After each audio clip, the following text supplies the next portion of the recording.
Kuya, kain na. Tara, kain na tayo. Sige po, pag di ka kumain, magagalit si mama. Mama? Kaya dapat kumain ka na. Ayaw mo naman sigurong magalit si mama, di ba? Pagbalik niya kapag nalaman niyang hindi ka kumain. Ayaw. Ayaw gagalit, mama. Ayaw.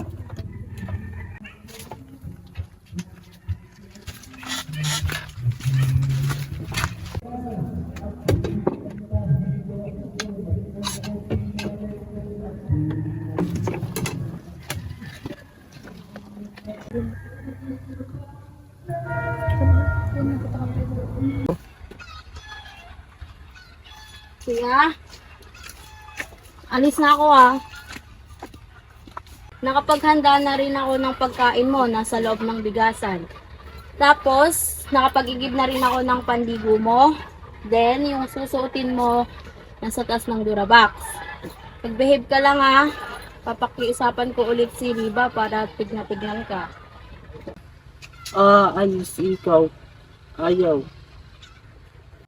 Kuya, nag-usap na tayo dito, di ba? Sinabi ko, kailangan kong magtrabaho para may pera tayo. Tsaka para mabili na natin yung color pencil na nakita natin sa Divisoria. Tsaka yung chicken joy mo, di ba gusto mo yun? O, kaya mauna na ako ah. Yung mga habilin ko, kuya ah. Huwag mong kakalimutan. Tsaka pakihintay na rin si Riba.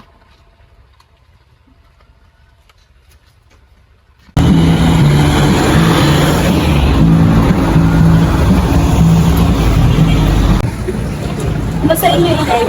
Ako nga. Mari, wag mo na sa mesa. May mga estudyante na naman.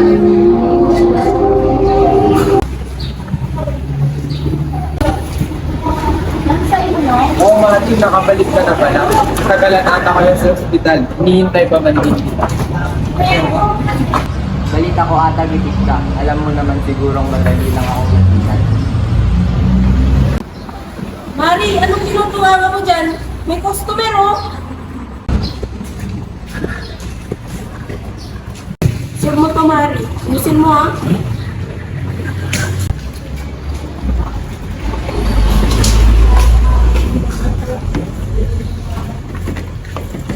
May kailangan siya po ba kayo?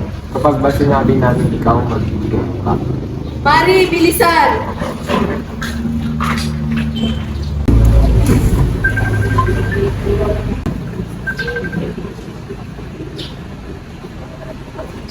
Hello, Riba?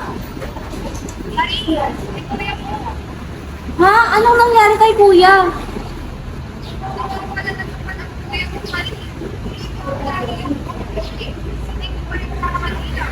Ano? Uuwi na ako.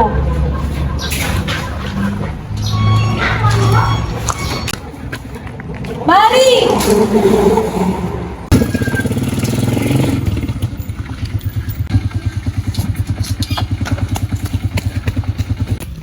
Mari!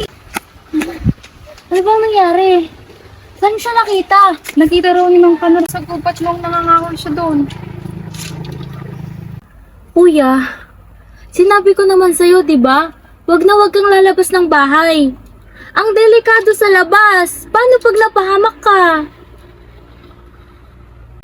Bisa na, kuya. Papasok na ta. Mama! Kuya, babalik din naman agad si mama. Hintayin lang natin siya. Nagtatrabaho siya, di ba? Ayaw. Alis.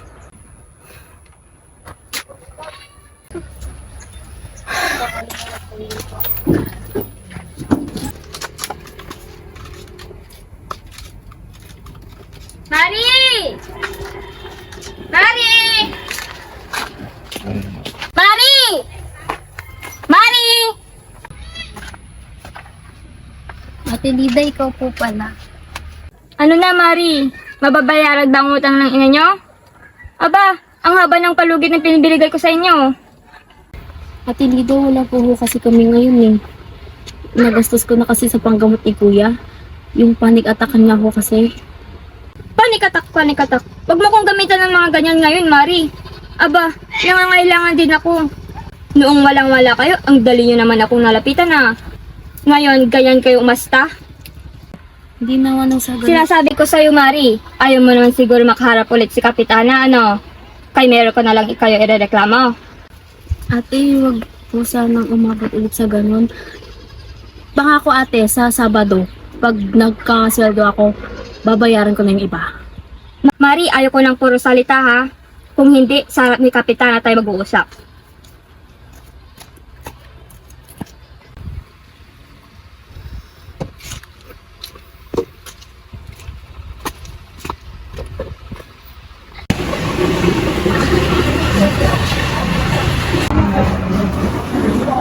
Mukhang pagod na pagod ka ata nitong mga nakaraang araw.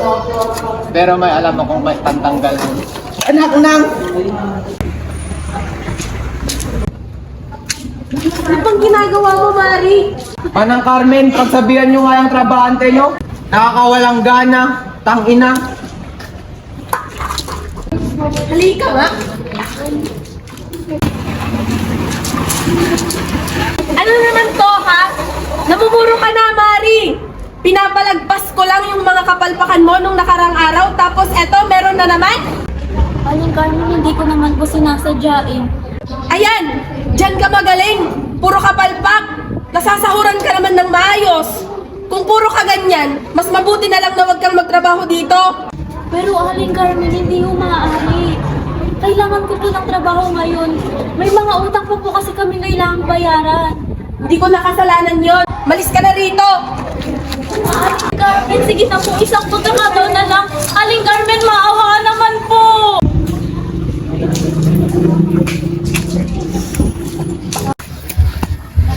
Kuya? Diba? Kuya? Kuya? Kuya! Diba? Diba? O bakit? Umuwi na pala ako. Hinahanap na kasi ako ng mga anak ko. Pero iniwan ko si Melvin dun na nagkukulay. Nakauwi ka na ba? Oo. Nakauwi na ako pero wala si Kuya na nadatnan ko dun. Ha? Pero kakauwi ko pa lang. At sinigurado kong hindi siya makakalabas dun. Kuya! Kuya! Kuya Melvin, asan ka na?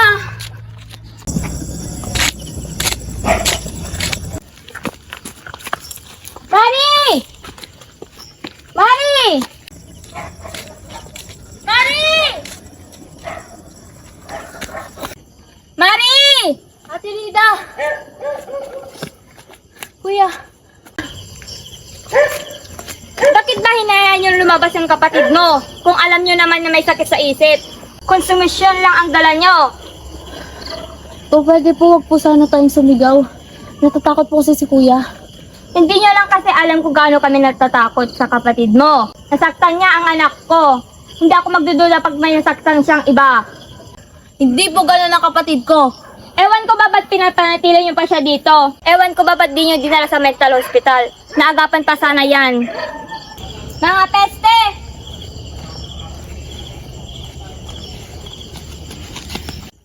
Kuya, ilang beses ko bang sasabihin sa'yo na huwag kang lumabas ng bahay? Delikado sa labas! Nakikinig ka ba? Mama. Mama. Tag-ida! Wala na si Mama! Matagal nang wala si Mama! Patay na siya! Hindi na siya babalik, Kuya! Hindi na siya babalik! Kuya naman! Lagi na lang!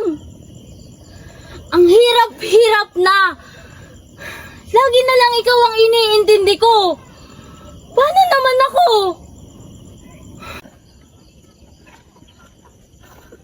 Bakit ako yung nahihirapan? Bakit? Bakit ako ang kailangang umako sa responsibilidad na to? Hirap na ako, Kuya. Hirap na ako.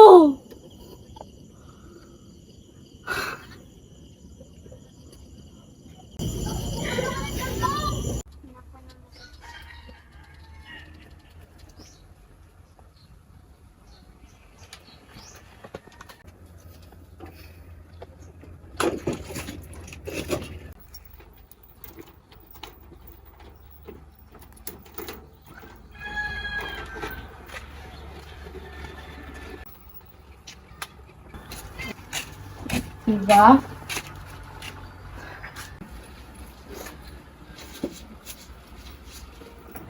Hindi ba't parang mali na to, Mari? Bakit kailangan mong ikulong ang kuya mo? Para naman to sa kaligtasan niya, Riva.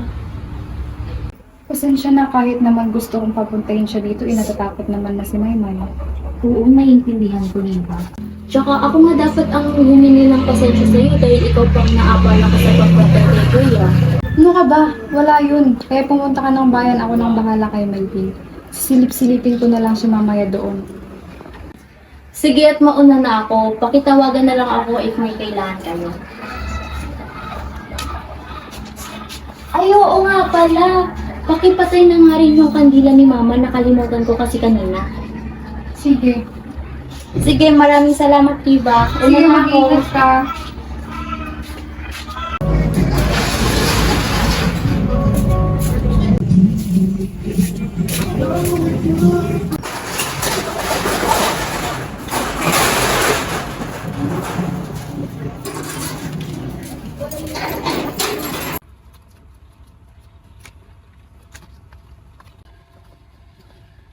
Melvin, may iwan na muna kita ha. Pupuntahan ko lang si Maymay. May? Oo, uwi na rin naman na si Mari. Mari, uwi?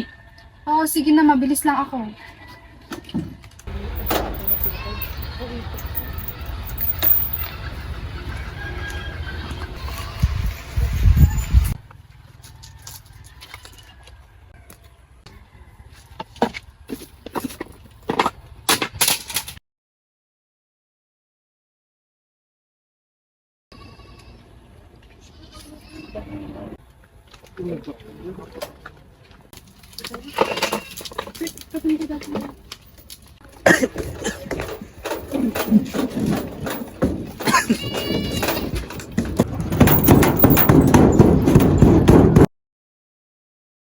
Yung bahay nila, Mari!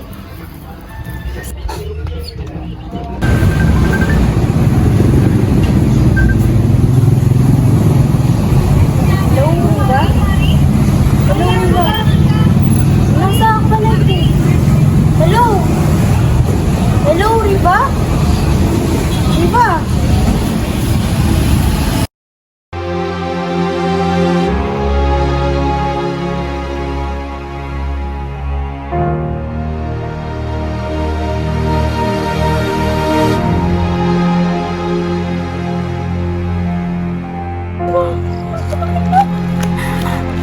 Kuya Melvin! Ate, yung kuya ko nasa loob! Ate, yung kuya ko nasa loob! Ate, kailangan... Mari! Delikado nga! Ate, wala na yung kuya ko! Yung kuya ko!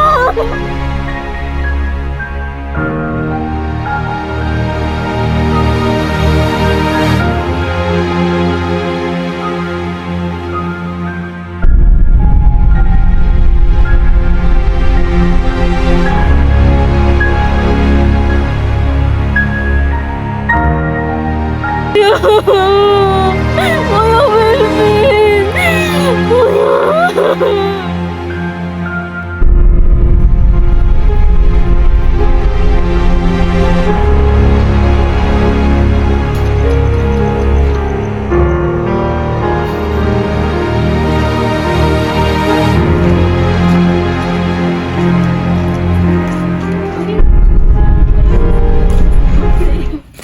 Grabe na sila kumang-api. Hindi nila alam kung anong hirap ang dinadanas ni Kuya.